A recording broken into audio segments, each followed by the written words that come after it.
बेल के पतइया पर नेवता भेजवनी तोहर देखी रहिया। बेल के पतइया पर नेवता भेजवनी तोहर देखी रहिया। त शिव जी हमारा आंगनवा बोलाइब कहिया। शिव जी हमारा आंगनवा बोलाइब कहिया।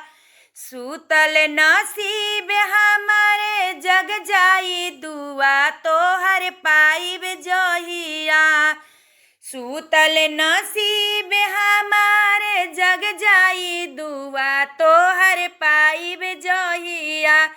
शिव जी हमारो आंगनवा बोलाइब कहिया। बिचरे अंगनवा तोहर आसन लगवनी। बिचरे अंगनवा तोहर आसन लगवनी। भंगिया धतुरावा के भोगावा लगवनी। भंगिया धतुरावा के भोगावा लगवनी। जबले ना दर्शन पाइबे बैठल रहबे हम यही ठहिया। जबले ना दर्शन पाइबे बैठल रहबे हम यही ठहिया। त शिव जी हमारा आंगनवा बोलाइब कहिया।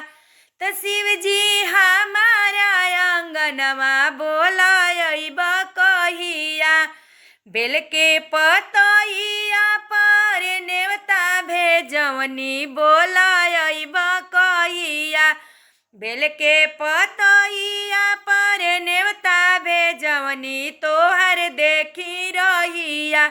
त शिव जी हमारा आंगनवा बोला